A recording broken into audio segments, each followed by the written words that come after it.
आयोजन, प्रधानमंत्री नरेंद्र मोदी समिट का करेंगे उद्घाटन। सीएम धामी ने तैयारियों का लिया जायजा।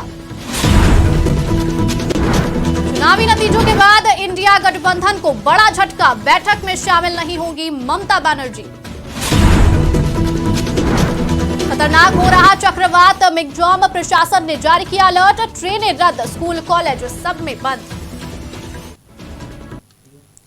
नमस्कार, मैं हूं आपके साथ नबीला उरूज और आप देख रहे हैं आज की खबर। रुक करते देश और दुनिया की तमाम बड़ी खबरों की तरफ। उत्तराखंड में 8 और 9 दिसंबर को होने जा रहे ग्लोबल इन्वेस्टर्स समिट का प्रधानमंत्री नरेंद्र मोदी उद्घाटन करेंगे। राज्य सरकार लंबे समय से इस समिट के लिए पूरे जोर शोर से तैयारियों में जुटी हुई थी। इसी के तहत मुख्यमंत्री पुष्कर सिंह धामी ने कार्यक्रम स्थल पहुंचकर तैयारियों का जायजा लिया है। उन्होंने अधिकारियों को जल्द से जल्द कार्य को पूरा करने का निर्देश दिया है। वहीं मुख्यमंत्री पुष्कर धामी ने कहा कि सभी तैयारियां पूरी हो चुकी हैं। अब तक 2.5 लाख करोड़ से ज्यादा के निवेश का करार भी हो चुका है। समिट हमारे राज्य के लिए बहुत महत्वपूर्ण है, जहां इससे निवेश तेजी से आ रहा है और 2.5 लाख करोड़ के अभी तक हमारे करार भी हो चुके हैं। तो जब हमारी समिट हो जाएगी तो इससे हमें बहुत सारी आशाएं हैं। उसको लेकर हम लोग बहुत दिनों से तैयारी कर रहे थे, सारे लोग लगे हुए हैं। ग्राउंडिंग भी हमारी हो चुकी है, उसकी प्रक्रिया भी आगे बढ़ रही है।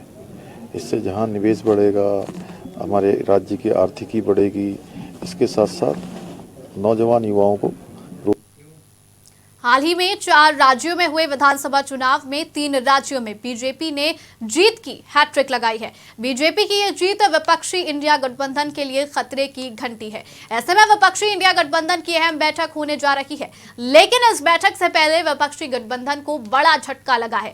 ममता बनर्जी इस बैठक में शामिल नहीं होंगी। इस मामले पर ममता बनर्जी का कहना है कि मुझे इंडिया गठबंधन की बैठक के बारे में कोई जानकारी नहीं है, किसी ने मुझे इस बैठक के बारे में नहीं बताया और न ही इस संबंध में मुझे कॉल कर सूचित किया गया। उत्तरी बंगाल में मेरा 6 से 7 दिन का कार्यक्रम है। मैंने अन्य योजनाएं भी बनाई हैं। अगर अब वो मुझे बैठक के लिए बुलाते हैं तो मैं अपनी योजनाएं कैसे बदल सकती हूँ? मेरे को पता नहीं है, मेरे को जानकारी नहीं है। इसी के लिए मैंने बाहर में प्रोग्राम रख दिया, नॉर्थ बंगाल टूर में। उधर में हमारा 6-7 दिन का प्रोग्राम है। तो मेरे को जानकारी होता तो हम थोड़ा ही प्रोग्राम रखता, हम जरूर जाते, लेकिन हमारे पास कोई जानकारी नहीं है। इसी के लिए हम नॉर्थ बंगाल टूर में जा रहा है। दक्षिण भारत के राज्यों पर चक्रवात मिगजॉम का असर दिखाई देने लगा है। आंध्र प्रदेश, तमिलनाडु और पुडुचेरी के तटीय इलाकों में आसमान में काले बादलों का घेरा है। बहुत से इलाकों में तेज हवाओं के साथ बारिश हो रही है। चक्रवात मिगजॉम के तमिलनाडु तट के करीब पहुंचने से चेन्नई के कई हिस्सों में भारी बारिश हुई।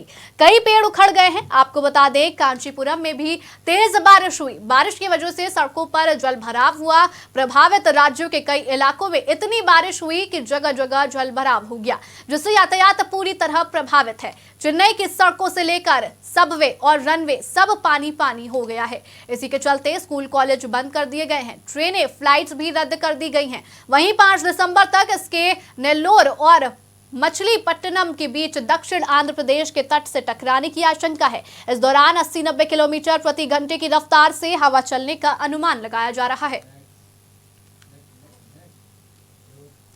अपने बयानों से अक्सर चर्चा में रहने वाले बीजेपी के फायर ब्रांड सांसद साक्षी महाराज ने आज अपने उन्नाव संसदीय कार्यालय से एक बार फिर मीडिया के सामने विपक्षियों की भाजपा को लेकर बयानबाजी पर सभी को मुंह तोड़ जवाब दिया है। वहीं 22 जनवरी को राम मंदिर प्राण प्रतिष्ठा समारोह में शामिल होने के लिए भेजे जा रहे निमंत्रण पत्र को लेकर कहा कि जिन संतों ने ये निमंत्रण पत्र प्राप्त किए हैं वो बेहद खुश हैं। वहीं उन्होंने कहा कि मेरे पास भी निमंत्रण आया है और केवल जिन्हें निमंत्रण आया है वो ही खुश नहीं है, बल्कि सारा हिंदुस्तान खुश है। मेरे पास भी निमंत्रण आया है और केवल जिन्हें निमंत्रण आया वो ही खुश नहीं है, सारा हिंदुस्तान खुश है। और दुनिया में जहाँ कहीं हिंदू समाज, भारतीय संस्कृति, राम को मानने वाले लोग हैं, सभी आह्लादित हैं। और 22 जनवरी को देश दुनिया में दोबारा दिवाली मनाई जाएगी। सरकार ने तो कभी इनकार किया नहीं, लेकिन जिस तरह से बिहार में जाति जनगणना हुई, इस तरह से सरकार मजाक नहीं बनाना चाहती जाति जनगणना की।